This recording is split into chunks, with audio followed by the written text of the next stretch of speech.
to entrepreneurs with Maya and Peggy. They will be with us tonight for this podcast. Hi, ladies.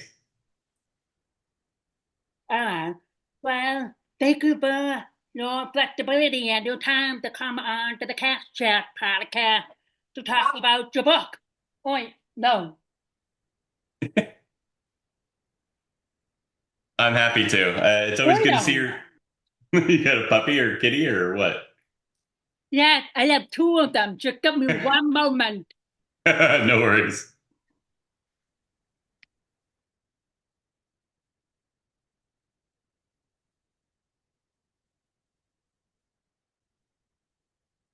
Maya and Peggy, I'm so impressed with what you guys do. I am. I started learning myself, but it's taken me a while. I'm at this age. I'm a slow learner, I guess. I haven't figured it out yet. I'm working on it. Maybe by next Christmas con, I'll have a few kind words down. Ah, damn. Okay, sorry about that. This is the Not at first all. time my dog will interrupt my podcast. So we'll see how that goes. Sure. All right, stop. This book, Love at Christmas Con. I read it in about 2 days. It's a very easy reading, and I've been to Christmas Con 2 times, and I will be going for a third time in December. So Nice. please tell me more about the Christmas Con book. Yeah, so Love of the Christmas Con. I believe it was my third Christmas con and my wife's first Christmas con. So first, for all those who haven't been, it is the most lovely time you could imagine. It is Christmas in a convention center. Everybody is full of cheer. Everybody's kind. It is the biggest heartwarming fest that I've ever been to. My son goes with me a lot. I'm pretty sure he goes away with 8 new grandmothers every time we go. Everybody's a delight, from the actors and actresses, which, by the way, they are as kind and genuine in real life as they portray in their movies. They're just wonderful people. The fans who, we all come together for the love of Christmas, for the love of these sweet and endearing Christmas movies. It is such a fabulous time. So I drag my wife along as I'm signing books, and on our long drive back home to Florida from New Jersey, she's like, "That should be your next Christmas book. You need to write a story about a romance that occurs at Christmas time." So we had a nice 17-hour drive to discuss what this story would look like, and I wanted interactions between characters who weren't movie stars, and I wanted movie stars to be in there, and I kind of wanted a nice, pleasant mix of what the story would look like, all at the same time, quite frankly, singing the praises of Christmas Con and trying my best to paint the beautiful picture that it is for all of us and how much it means in our hearts. So to a degree, it's a love story for Christmas Con, and all the friends and fans and actors and actresses and the people that put it together are. But then we obviously had to make a romance and a relationship story out of it.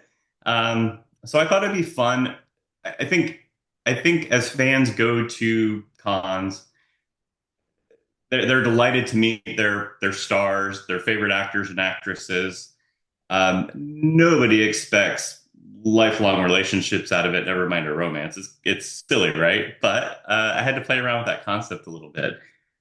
More so, I picked a character, the lead character, Abby Wells, as somebody who really wasn't interested in that concept at all, which made the storytelling that much more fun.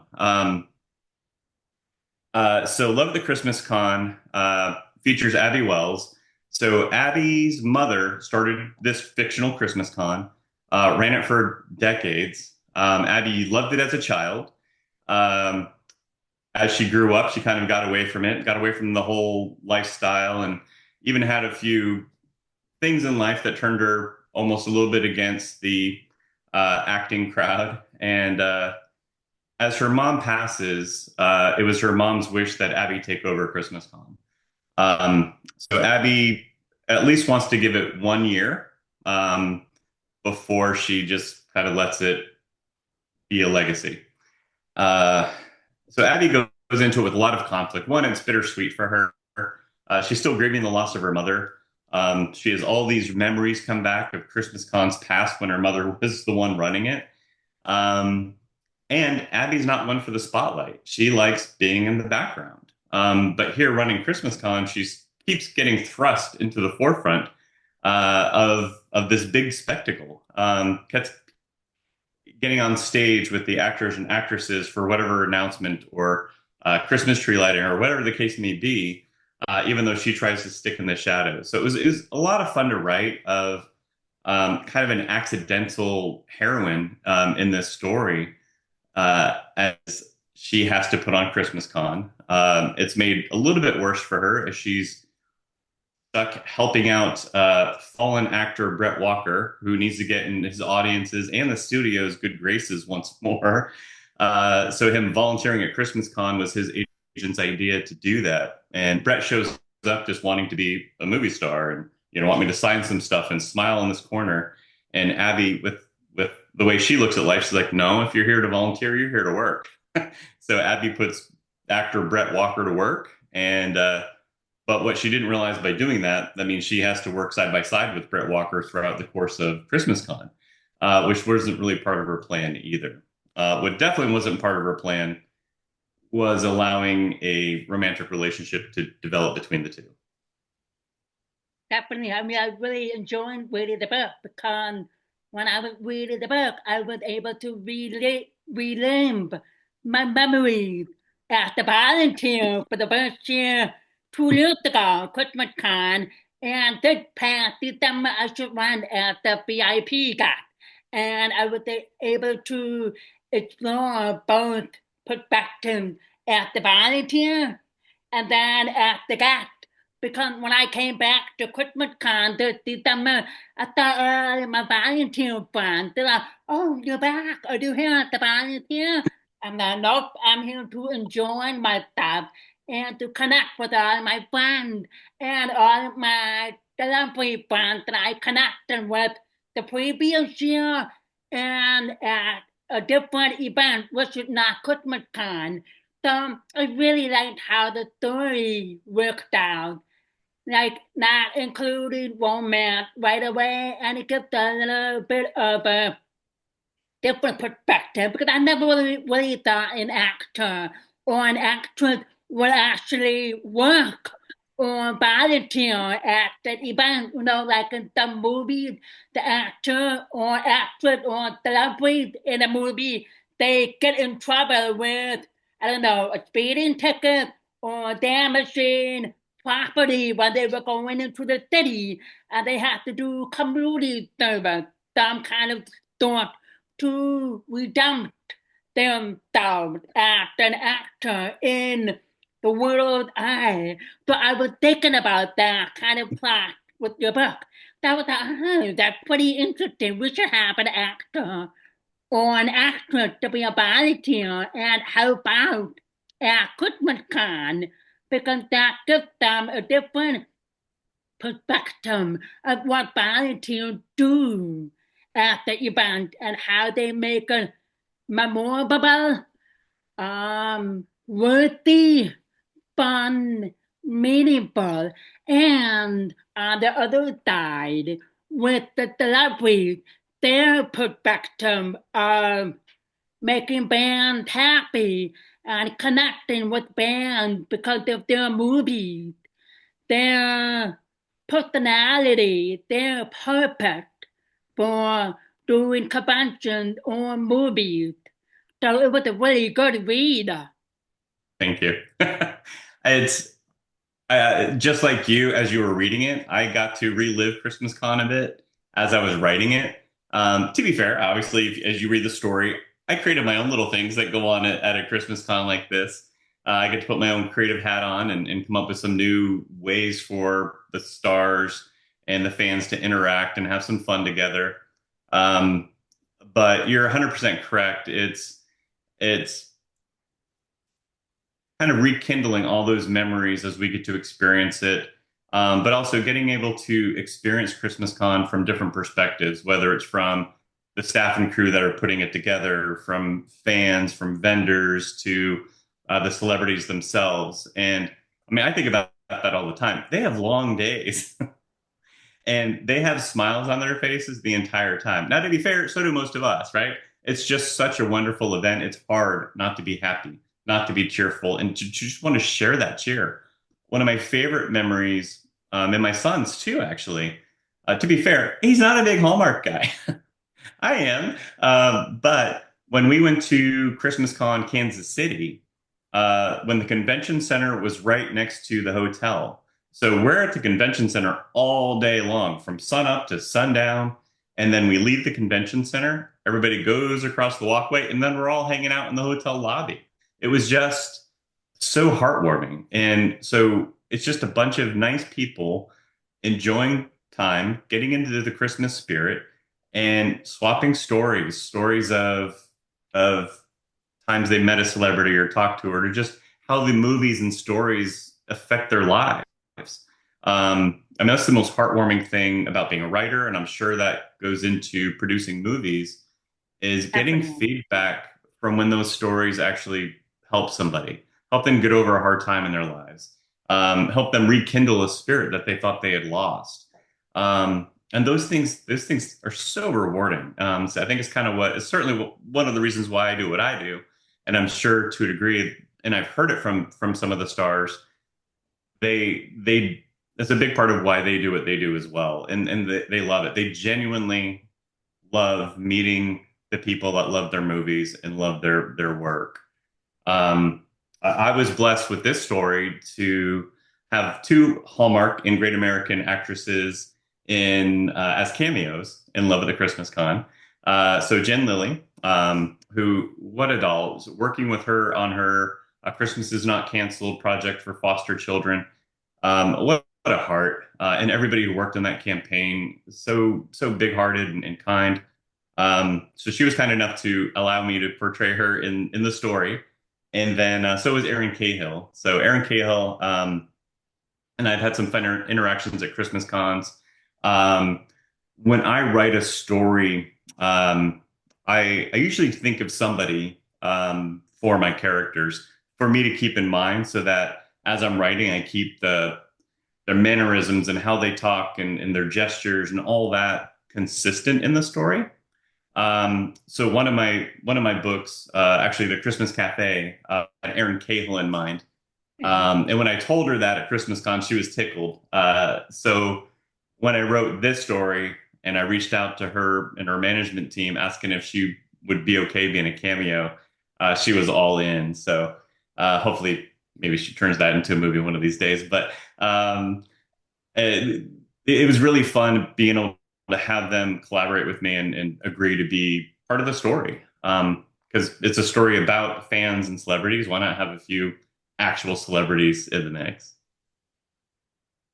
Yeah, yeah, I noticed that in the book that you included some Hallmark stars. I was trying to picture because after I read the book, I was like looking at the cover. I saw a couple of faces. I thought of like Andrew Walker or Neil Bledsoe or maybe even Rock Brown. Just telling like to look at the cover. And for the lady, I was thinking more like Taylor Cole. Yeah, Yeah, and for sure. Taylor and maybe Nikki Delos, who knows? But it was just amazing because I met all of these beautiful, amazing individuals, and they have a really great heart to make the band convention fun. Hmm. Yep, I agree. Absolutely. Yeah, so it was definitely an honor to be able to include them in the story, and it'd be fun to do that again in some of my other stories coming up. Yeah, who knows? I just started. I'm halfway through Christmas Cafe, and I'm Oh, really enjoying that story because it reminds me a lot of different books with a similar kind of plot, trying to help small town business to thrive rather than the big company business, the big name business who are driving out small family owned company or business. So I'm really enjoying that book so far. oh, thank you. I'm glad. Yeah, I have a huge heart, and that storyline comes up in a few of my books. And not because I think it's like a trite thing, but because I believe it in my heart. Like I love entrepreneurs. I love small businesses, family businesses, and that small town Main Street. I want that to survive. I want it to continue on. So it comes up as a theme in some of my stories for sure. Definitely. Okay. So how did you get into writing? What inspired you to become an author? Great question. Um, I started writing my first story in middle school, and then I wrote a serial mystery in my high school newspaper. Um, but to hear my mom tell it, I played differently than my siblings. So, like, my brother would play cars and he would just drive cars around the streets. When I played cars, they had to have a reason. So there was context behind why they were driving around the streets. I always had a background story to whatever I was playing. So my mom observed that early on. Beyond that, I was a huge reader. I love stories. I love thrillers and mysteries. That's kind of where I started writing. Um, and then writing Christmas stories was kind of by accident. I was unfortunately going through divorce. My son was 3 at the time, and I'm just looking at him and I'm like, oh my gosh, Christmases without my son. That's just not how I pictured life. And I was just a wreck. I was a mess. I was a puddle on the floor. Um, Two songs came on, same song, different styles. I heard the bells on Christmas Day, one by Mercy Me, one by Casting Crowns. And for whatever reason, the way that those songs were portrayed, they just kind of they hit my heart. This story kind of spilled out of me almost as if by accident. Um, and then when I was done with the story, a couple of things happened. One, it gave me a different perspective on what I was going through. So when I looked at my son, I no longer worried about what happened to the marriage and what was going to happen with that relationship. It was like it was all about him.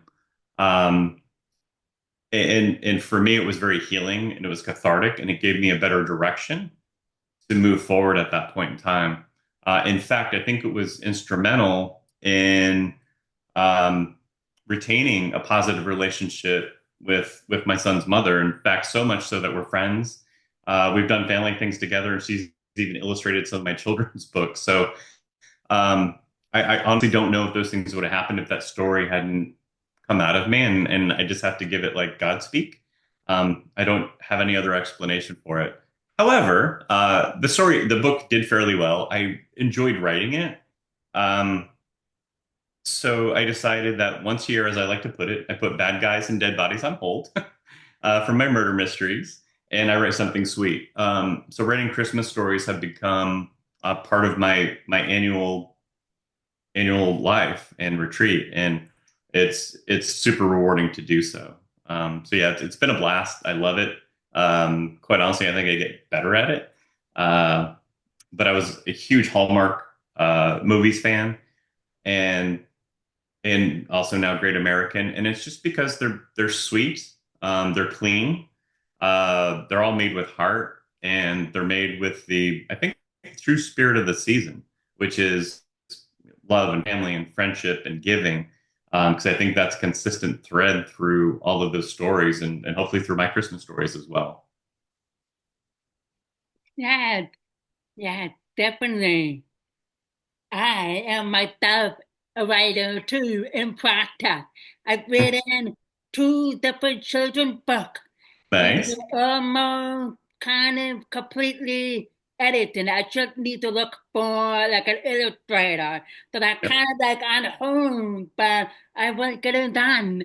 And I'm also in practice of writing my memoir Nice. about my life growing up as that person with my challenges and struggles in growing up after that person and after that parent, because both of my kids are hearing. My son is hard of hearing, but so people can have more awareness when it comes to deaf individuals. And so I'm in practice of that. And I'm hoping in 2026 I will start editing process. So I've got something in the work. Well, as you get closer at any stage of it, email me. And if you need or want help, I'm here for it. So I will do whatever I can to help you reach your goals with those stories and books. I just realized I've been talking with my hands with you the whole time and I wasn't on video. So sorry about that. Oh, again, no problem.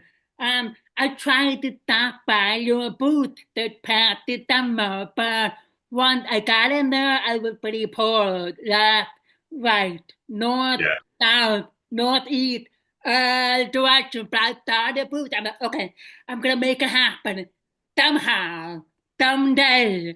So hopefully, if you are returning to Christmas Con this December, I will definitely make sure you will be one of the first booths I will stop there before I disappear into the deep end. Very good. However, if you're a VIP and you want to get in front of a line of your favorite actors and actresses, I 100% understand. I'll still be there. So yeah, as long as the fine folks at That's For Entertainment keep doing their version of Christmas Con, I'll keep going. If they want some consult on some fun games that I put into the story, I'm happy to help them there as well. But yeah, no, it's such a wonderful event and affair, and the amazing people that I've met along the way.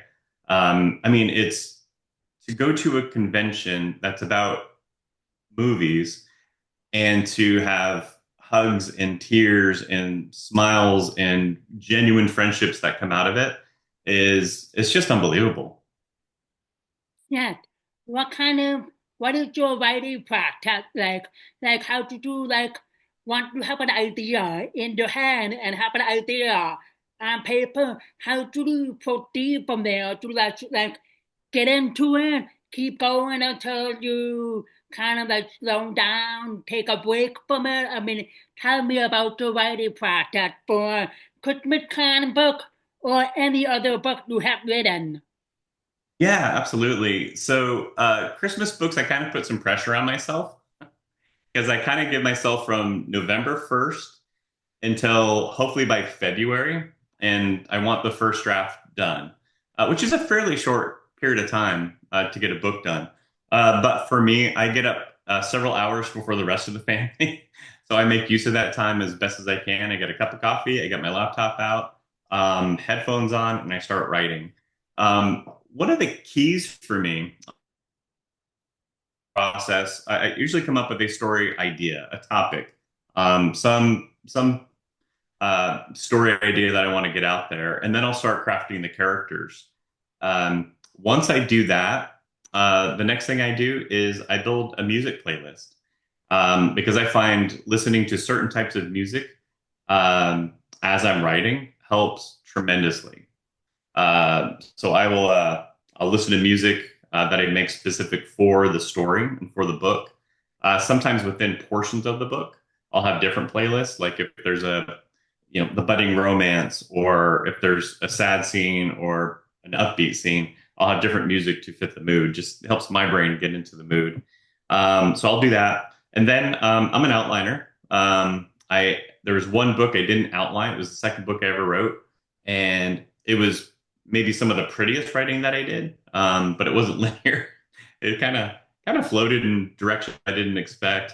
So I like to outline, and then I'll just start fleshing out that outline until it becomes a story. And then usually once I'm in the fold, once I'm in uh, the zone, I just go and keep writing.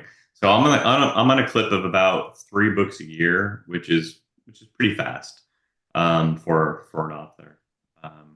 My editors would probably prefer it if I slowed down a hair, but it's been a lot of fun to create what I create. I'm also very seasonal, so I can only write Christmas stories during Christmas season.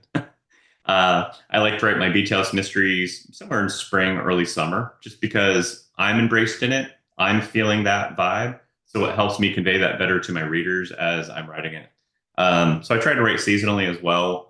I also immerse myself in the setting. So generally, if my characters have been somewhere in the book, I've been there. If they've done something, I've done it as well, with a few exceptions. I have a military thriller series that I haven't done most of those things or been to most of those places. But um, for my Christmas stories, I like taking settings, even if I make the town fictitious. I make it a setting that I'm really aware of and it has some sort of emotional bond to that helps me kind of rethink so that I can hopefully convey that to the readers the best that I can. Kind of like the Christmas Cafe would be a good example of that. I used a town that I spent a lot of time in, Camas, Washington, as my mental image for life in the Christmas Cafe story. Yeah. Have you have any? I know I'm almost at any author, the writer. If you came up with a writer's block, how do you get yourself out of a writer's block? You do like a strategy or a ritual or outside of a box activity to help you get out of the writer's block to keep going.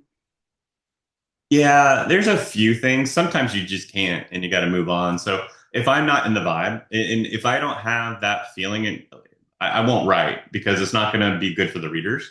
So I'll research, I'll do marketing, I'll do something connected to the book, or at least another book. So I keep progressing down the line. So I try to stay active in writing, regardless of whether I'm in the mood for it. The music, like I said, helps a lot. Um, but sometimes you have to put a book on hold and put it aside. Sometimes it's not the right time to write that story, or I'm missing something. Um, one of my readers' favorite series of mine called Penance. It's an FBI thriller. Um, I got about a little less than a third of the way through the story and I stopped. Like I had no idea where I was going with it. I got to the point where I wasn't even sure I liked the character I wrote. It was kind of a mess. So I put it on hold. I put it on hold for almost 3 years. And then you never know when life is going to Um, inspire you. For me, I was actually at a men's luncheon at church, and my pastor was sitting across from me, and he was, so I hear you're a writer. I'm like, I'm a writer. Oh gosh, what have I written that I wouldn't want my pastor to read? Like, where was my mindset? But sitting there and talking to him, it dawned on me that the story of Alex Pennance, the FBI agent, wasn't about the mistakes he made. It was about him recovering from his mistakes, growing as a person, as an agent, and frankly as a Christian. So once I got that idea in my head, the writing took off again. So I had to put that on hold. Now I put that on hold, and I instantly jumped to another project. So I didn't have writer's block per se. It was just sorry. I'm also getting chased by sunset. So if I squirm around, I'm avoiding the sun. no, Um, see, that's why I have my husband planner on the window to block out the sun. So I'm like, okay, I yeah. move. I had to have my podcast from 2 nights ago in the corner over there the last 10 minutes because it was like, like that. I was like, no. So I'm like walking around trying to finish my interview, but what it is, we Is keep going. what it is. Nothing wrong with that. Going to be a beautiful sunset, I'm sure. But at any rate, writer's block. So yeah, I'm always, the way I look at it, I'm always progressing the ball down field. So that way my writing career isn't on hold just because my brain or heart aren't where they need to be. But I think there's a reason for things. I think sometimes there's a life experience or something that needs to trigger the rest of the story. So if you're not feeling it, don't write or write something different. Um, but I always have a project going, always. There's never a day that I don't write or think about writing. Do like how do you keep track? Like I know you write Christmas stories and thrillers and mysteries. I mean, I have a couple of your books on my to be read list. So I'm trying to get through it because every time I add a book, I buy a book and I add another book. And all of my friends that you need to read this book. I'm like, okay, they're piling up, but I get to it when I get it to it. So how are you able to shift your thinking, your writing? So you're going from Christmas movie, I mean not Christmas movie, Christmas story, romance, all that, then shift to murder or mystery or thriller, how to like change that mindset as the writer, because I know sometimes you're used to writing, but she romance, love, friendship, grief, loss, and then okay, we're gonna talk about mystery. Someone lost the jewelry or family history or some dark stuff. So how did your mind shift work through that? Yeah, no, that's definitely a tough one that I do deal with from season to season. Fortunately, since I do write seasonally, the actual change of seasons help. So that's a Okay. blessing. Living in Florida, spring comes early. So if I want to shift from Christmas to Beach House Mysteries, there's a pretty easy transition for me. Once again, the music playlists that I create, they help. I can't explain how much they help me. Um, get in the frame of the story. One thing I do now that I didn't used to do as an early writer is I sometimes start with the cover. Um, Depending on the publisher, I don't always get to use my cover, but I make a cover anyways for myself, whether they change it later. But it gives me a visual to cue in on when I start writing the story. So I used to only do that at the end. In fact, I would only allow myself to create the cover or images at the end of the story as a um, kind of a treat for completing it. But I reversed it and I started doing them at the beginning as an incentive to get to the end. And the visuals help clue me in as well. So that's been super helpful in making that transition and getting going on a new story. Um, One of the hardest things sometimes is less about the genre of the story, but it's about the characters that I've lived with for the last 3, 5, 6 months. Um, because I fall in love with my characters and they're my friends. And when you close the last chapter, it's like dropping your friends off at the airport and seeing them off. It's almost a little sad. So sometimes for me, it's almost less about the story and more about the characters that I have to make that shift with. Um, with most of my books, I write series. So for my Christmas books have all been just one offs. But most of my other books have been a series. So uh, like the Beach House Mysteries, I get to think about Kate and Nick, and so they're kind of friends of mine. So I get to catch up with them after the holidays and start a new adventure with them. As far as keeping it all organized, I have a massive calendar right over my left shoulder that tells me when launch dates are, when things are due. I have a spreadsheet, and I make a new list every year of what projects I'm working on, what needs to be done, and just to make sure that all the I's are dotted and T's are crossed and keep me on track. Yeah, so I get that. I mean, like with myself, writing a memoir, I mean, I could remember that I had the idea of writing about a book during COVID because I teach from home. I'm a teacher. So I would teach virtually from home. And I'm like, okay, what am I going to do for the rest of the time? You know, my students are to pop in for services or support or tutoring. I'm like, so I got myself a treadmill start working out in between. I think I'm gonna start writing a book, see how it goes. That I got into deep with teaching and virtual, and life took over. So it was on the back burner until last spring, about this time around March to April. Sat in front of my computer and just started pouring my entire life out. And before I knew it, I don't know how many pages. I was probably maybe I don't know, 25, 30. I was just lost track of time and everything. So now I'm almost somewhat complete. I just have to fill in the gap and specific point of my life and go in deep and not go in too deep about it because I want to protect myself and protect Okay. the people who are involved in my journey. So it's been a process. And now I'm working on the cover and I'm working on the possibility of collaborating with a deaf editor because deaf and hearing perspectives are different. And on my hearing band or hearing editor, I don't want to change anything with the book because it's your voice, it's your story, and I don't know the deaf voice or perspective. I'm like, exactly, that's completely fine with me. They will give me feedback. Can you explain this more to me? What do you mean by that? uh, Speak more, but or expand, but they have not really changed anything. So hopefully by 2026, I will be able to connect and stand on with that editor and hopefully get the ball rolling. And I want that done.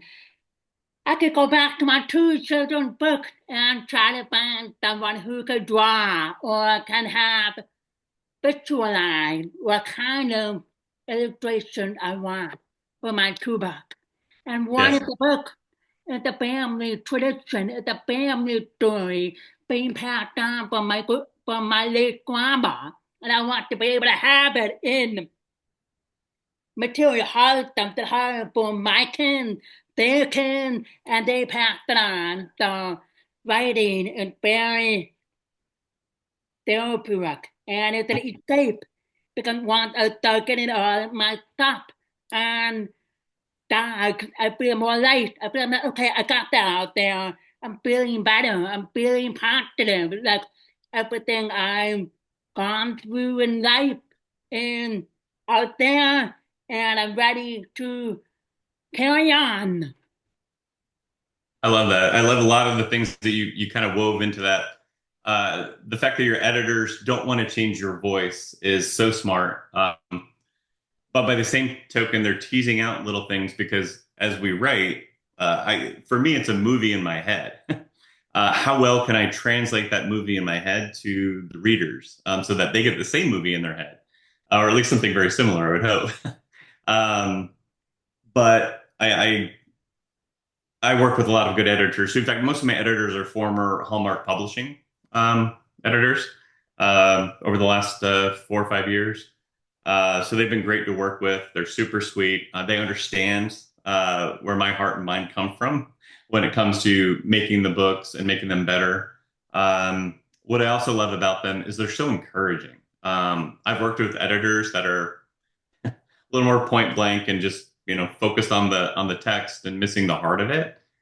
I love it when my editors call me on something. They're like, "Okay, would your character really say this right here?" I'm like, "No, you're right. They wouldn't." But that's the benefit of using the same editor over a series is that they start to understand your characters as well, so that they can kind of course correct you when you go a little bit astray. So that's a lot of fun. I also love it when they're not so worried about perfection. Obviously, I want my books to be as perfect as they can, but occasionally I'm a writer, so I make up stuff. I make up words occasionally, I guess. So my editors are like, this isn't a word. However, I get what you're saying, and I think the readers are going to get it. So we're going to allow it, which I thought pretty funny. Yeah, like sometimes in post in my book, I have like a Dutch slang or American Sign Language slang, and I'm like, it isn't the word, but only in the deaf world, only in the deaf culture, or people who understand the deaf community will know what the word means. But as if for my hearing readers or friends, they will eventually learn. Because last week or 2 weeks ago, I was watching a movie on Netflix because one of the Hallmark stars was like, this movie was just, I was, I was not impressed.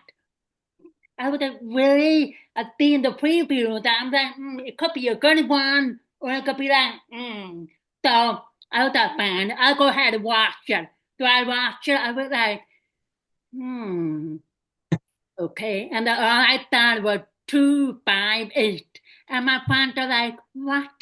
258? And that means a dollar, and that's slang for very interesting because the sign language two, like very, and then 5 8 both together, so like five and eight, because eight, so like 258 from that movie. 258. I learned something new. I'm gonna do that from now on. I'm not not don't be taking advantage or sucker punching my 258. So there were a couple of other things. There was that, I'm like, yep, that culture for you. But that movie was just I don't know, it was just 258. Am I fine for like a good 258 or bad 258? I'm like, I can't speak for you. You guys have to watch it and you can tell me if it was good or bad. But for me, it was just maybe in the middle. It could be good for some reason, could be bad for some reason, but I just couldn't. I finished the movie. I was like, just very interesting. That's all I could say about that movie. It's like, oh, okay, I can see what you mean. Now Very good. I have to remember 258 though. I might borrow that. I remind you when I see you in this summer, I hate that. Have you read this book? 258. No, I'm kidding. I'm kidding. I wouldn't know because I haven't read that book yet. But I got a couple of your books on the list. So I Thank go. you. Do you have a favorite project or do you have favorite not a favorite book. I don't want to ask you that because you have a whole bunch of books. But do you have a favorite writing project or a book that like really means a lot to you that you like really poured or worked hard over? Yeah. Um, so, so Finding Christmas would have been one of those. To be fair, is it my best writing? No. But that's the one that was my catharsis when I was going through that tough time, kind of reconciling where life was headed. The other one that really speaks to me is The Tree Farm. And that's one I get a lot of fan letters from that it kind of helped them through a tough time. So The Tree Farm follows a family that loses just about everything for the holidays. Um, and the only job that the husband can get is this insanely low paying job at a tree farm. It doesn't even come close to covering their bases. They basically lose their house. I mean, it's just their life isn't going the way they planned it either. But in the course of working with this farmer on this tree farm, the family gets to kind of reconnect as a family. They get to rethink about what's truly important in life.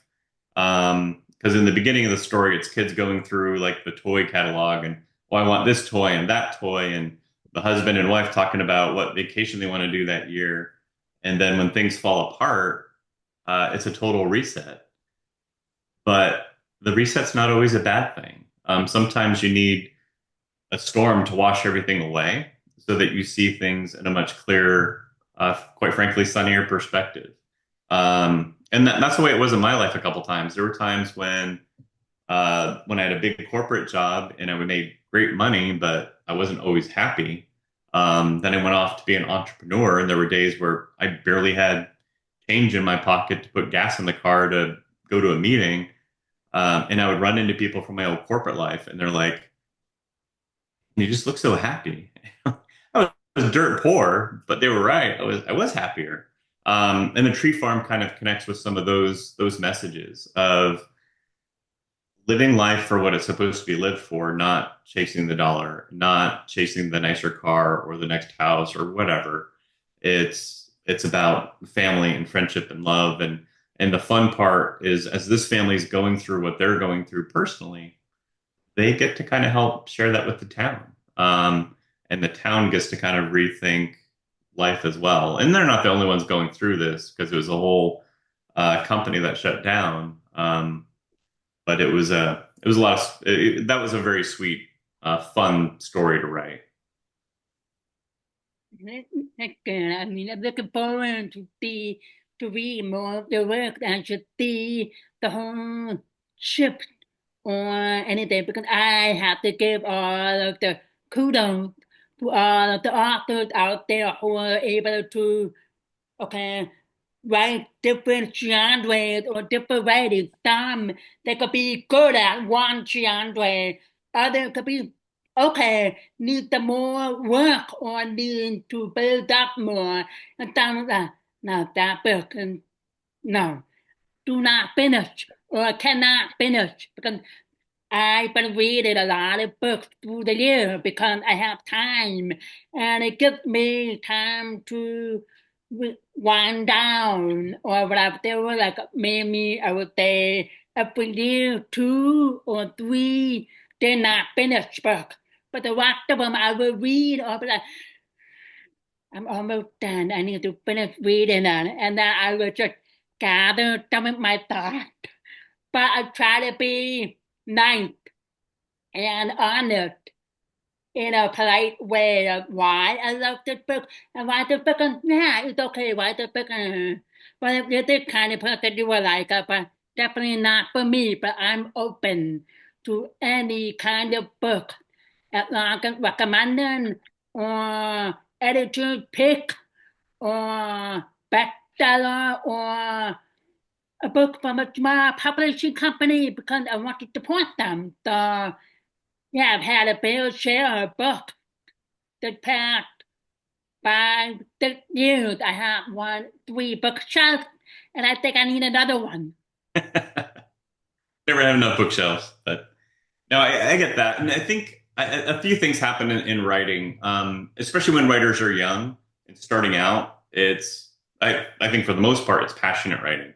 It's so much more from the heart than the head. Sometimes it's the opposite. They think too much and they overconvolute the writing process instead of just letting the story speak for itself and flow. But it's also like exercise. When I started writing the Beach House Mysteries, so thrillers and mysteries are pretty different to write. Thrillers, I can put the accelerator down or write really fast, and they're a blast to write. With mysteries, you have to be a little bit more careful and paced and measured. Um, but I think as I write more mysteries, I personally realize I get better as I go. The second and third mystery were better than the first, I think. That's because I got better at it. I got because it's a different style of thinking about how to build the book. With a thriller, I just need the basic outline and I can just write. With a mystery, I need the outline, I need a timeline, I need more than one bad guy, I need a whole bunch of possible bad guys. And then I can't just dump the clues in like you do in a thriller. You burst through a door and you find what you need. In a mystery, I gotta like sprinkle those things around the story a little bit. Because I like the readers to be able to play along with the amateur detective. In my books, it's Kate Harper, which, by the way, if you're Mystery 101 fan, you should like it. That's kind of what I have in my head when I write that series. One of my favorites. No cliffhangers, hopefully, in mine. But um, yeah, it's like I say, it's like working out. You get better as you go. So the more I do it, the more I get my process down, and I can write a better mystery. That's part of the thing. You got to grow. We all got to keep growing, no matter how old we are, no matter what we're doing, and what it is. Just keep getting better. What next for you? What's your next upcoming writing project or traveling regarding with the book for 2025? Yeah. So April 1st, the third book of my Beach House Mystery series launches called Peril in Palm Beach. And then I'm at the point of the year where I'm going to write book four in that series, which is tentatively titled Kirsten Keep Fear, which takes place near Southport, North Carolina. So in that series, Kate Harper, she's a beach house stager. So she just makes high-end rentals pretty for renters and all that. She hops from beach town to beach town, which is great because I get to experience new settings and wonderful settings to write about. Unfortunately, poor Kate, she has a bad habit of tripping over dead bodies, and she has a compulsion to figure out what happened. So that's what's next. So the launch of Peril in Palm Beach, and then the writing of Kirsten Cape Fear. That'll take a big bulk of my summer as we go forward. Sounds interesting. So hopefully that works out and I'll have an opportunity to read it once it comes out. Absolutely. And then then this winter, I will have my Christmas story. It's already written, obviously, and it's in the early editing stages right now. We'll go into production late summer, and it's called A Southern Charm Christmas. And I think it's one of my favorites so far. I really enjoyed writing it, so I hope the readers enjoy it as much as I enjoy putting it together. Going back to Christmas Con, like I know you went to three Christmas cons so far, correct? So do you have Five, any favorite memories? Five. five, Okay. five. This Yeah. year will be my third Christmas con in New Jersey. I was not able to go to Kansas City because I didn't make it home in time for Kansas City. But that's a whole nother story. Do you have any favorite memories or do you have a favorite um encounter with any kind of celebrities out of those five Christmas cons? Yeah, I've got a few. I mean, I've already talked about the transition from convention center to hotel at Kansas City. That was awesome. Got to meet some great friends. Hi, Rosie. You're a doll. At other Christmas cons, I've got to meet entire families, and sometimes it's the third time I've seen them or fourth time I've seen them. We become on friends. So we get together, maybe have a meal together, go by the booth, take some photos, and just really enjoy each other's time. That's so special. Um, just to think these are genuine friendships. They're not just acquaintances. I mean, we adore each other. I love these families. That's always a good time. A fun memory, and I hope my son didn't get the actor wrong because he might have. So forgive me if he did. But to write Love at the Christmas Con, I had a big poster of all the stars that were in attendance, and I let the attendees select who they wanted to see as a cameo in my story. So I took like the top three of male and female, and did that. And as I was off doing something, maybe giving I like to give books to the actors and actresses, especially when things get quiet a little bit. Just go say hi and give them a story. And then while I was gone, my son's all excited when I come back, and he's like, "Somebody came by. I recognized him from Hallmark." And he says, "What's this all about?" And my son told him, "Oh, it's for my dad's next book. He wants to know who people want as cameos in your story." And I'm not going to say the actor's name, but well, I want to do that. So he actually wrote his own name in as to be a cameo in the story. So that was pretty funny. My son was pretty tickled about it. Unfortunately, his manager didn't get back to me, so he didn't get to be in the story. But it was still a fun story to tell, and I thought it was super cute that the actor got all excited to put his own name in the hat for being in a cameo. I would have loved to have had him, but yeah. Yeah, that's awesome. I like to have kind of like a personal connection and a personal encounter with the actors and celebrities because we see them on screen. Now we have a chance to see them off screen. And people gotta realize that they're human beings with a job. I'm a human being, I'm a teacher, so I should not be treated differently when I'm out in the community. As well for the celebrities or the writers or the directors or the producers or you name it, it was really nice to see them out of their element and be themselves. And I met so many kind, smart, genuine human beings with a big heart at the convention, and that's what it's all about. It is. I mean, Christopher Plaha stands out as one of those guys, and he's one that will remember you from like a Christmas con or two ago. It's amazing. Obviously, I've had some great interactions with Aaron Cahill and Danica McKellar, and of course Jen, who was able to meet at a Christmas con and then learn how to work with her on her some of her foster projects. And then Jill Wagner with the patriotic pick that she and her husband put on their farm in the fall as a benefit for Special Operations Warrior Foundation. I don't know that I would have had these connections if it wasn't for Christmas Con. So it's just such a blessing in so many ways to meet people like yourself. I mean, to watch you, you don't always get to come by the booth, but I see your smiling face go by, and I know who you are. And then I get to see you on social media. And so while we don't get to connect personally all the time, we still kind of keep that connection alive throughout the course of the year. But to make friends with other fans of Hallmark and Great American, um, to meet the actors and actresses, and just kind of go back to what I said in the very beginning of all this, and you kind of brought it up a second ago, they're just humans, but these are incredible humans that are just, and it's not because they're on TV, because they're kind. Like I said, what they portray in their TV shows and their movies, from what I've seen, it's who they are. It's so heartwarming to be around them and around all the fellow fans that love those types of movies. So it's a huge blessing for sure. Definitely. I look forward to see you in the summer. So, well, thank you, Doc, for coming on to the podcast to talk about your writing, your love of Christmas Con and Hallmark. I'm a Hallmark junkie too. So, one last question. I Yeah, always put people on the spot for this. Do you have a favorite Hallmark movie this year for Christmas? I let you have a top three if you can't just pick one. I'm just wondering because if I just one, okay, fine. You can pick a Hallmark movie for each student.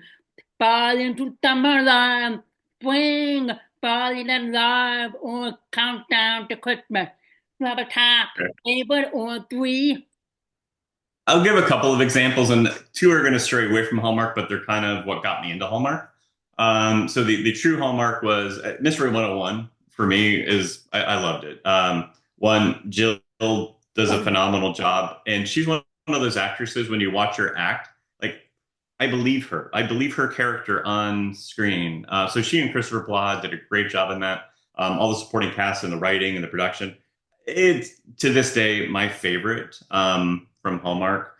I know there's some really sweet Hallmark Christmas movies, but the ones that got me into it, one's quirky, and one was kind of bittersweet. So the first one that I watched was called 3 Days. It was Chris with Kristen Davis. I don't remember the actor's name, but it was such a sweet and heartwarming movie. Are you familiar with 3 Days? Yeah. So for those watching or listening, um, essentially it's a husband and wife and they're going through relationship struggles. The wife gets killed on Christmas Eve, and an angel comes and basically tells the husband, "You've got 3 days." To be fair, not to save her, you get 3 days so that she goes on knowing that you loved her. It's like, oh boy, what a incredible concept for a story, and it was just a beautifully done movie, I thought. So that kind of pulled me into the genre. The other one was quirkier, and it was Holiday with Handcuffs, which again, kind of a quirky kind of comedy movie, but it was super sweet at the same time. So those are the two movies that really helped bring me into the genre. I'll throw a bonus one out there: Snow One and Snow Two with Ashley Williams. Those are super adorable movies as well. I mean, Ashley's just adorable, so it's hard not to find the movie adorable. But so those are some of my favorites. I know a couple of them aren't true Hallmark, but they helped me get to know Hallmark and embrace Hallmark and fall in love with it, just like all you. So yeah, Definitely, I love Mystery on 101. I wasn't a really big fan of Mystery until, I don't know, maybe 2 or 3 years ago. And after watching A Baltimore Christmas, that is one yeah, of my favorite that's a Christmas good one. movies from, what the last year or 2 years ago. I watched it like 12 or 13 times. I was that is like the best movie. I mean, Christopher Palaha and Bethany Joyland was a top notch amazing in that movie. I was like, they have to do a second one, but if they do a second one, what would it be? Would it be Right. her, but it's stuck in another time period, and he's stuck in the present? I don't know, but we need to have another movie with those two together. I was really sad when Mystery 101 ended. I was like, what happened? What happened now? Are they married? Are they together?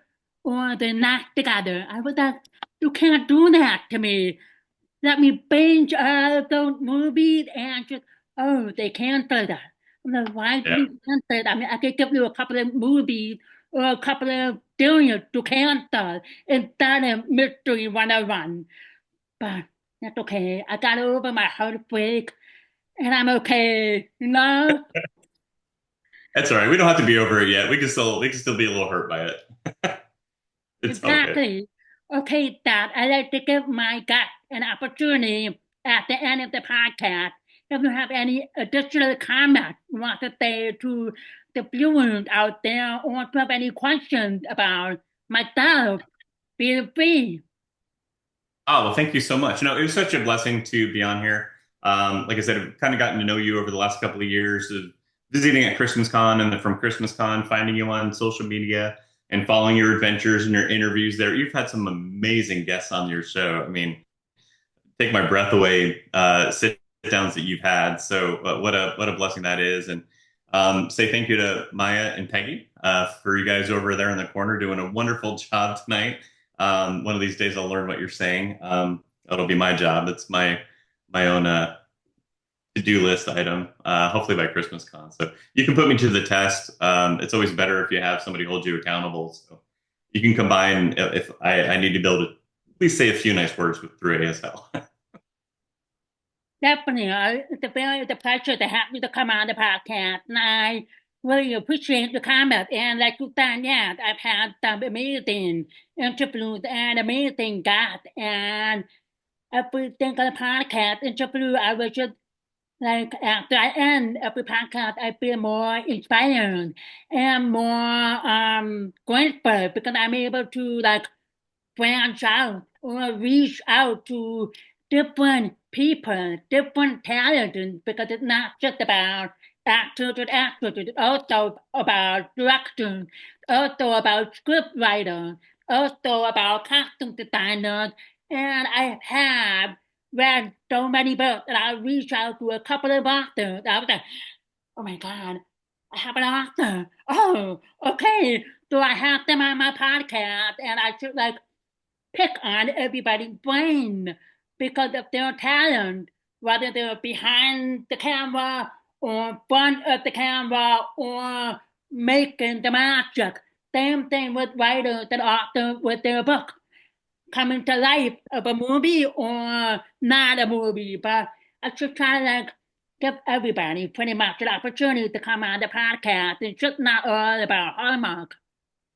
It's about maybe other podcasters or other important things that are happening in the world, like with the Californian wildfires, human trafficking for children, bullying, and all kinds of stuff like that. So I try to make it work, have different people on, but each podcast guest that has come on the Cat Chat podcast leave a spot in my heart for me because I learned about them and they learned more about me. So if I see them at a convention, I'm like, the cat chat, my name, how you doing? I was like, okay, I'm here for you. We're not here for me. You need to have a booth. I'm like, who could I pay for my booth? Because, I'm a working teacher and I don't make enough like everybody else. Have to make and meet to make a living. Absolutely. Well, you have a fan in me as well, and a place in my heart. Absolutely reach out as you're getting your children's books. I write children's books too. I can't draw to save my life, so I have illustrators. And your memoirs. If there's anything I can do to help, genuinely reach out. I'll do what I can for you. But it was such a pleasure. Definitely, I'll keep you in mind, no problem. Thank you, Thank Doc, you. and I hope you have a great evening. You as well. Thank you, ladies. Take care. Bye bye.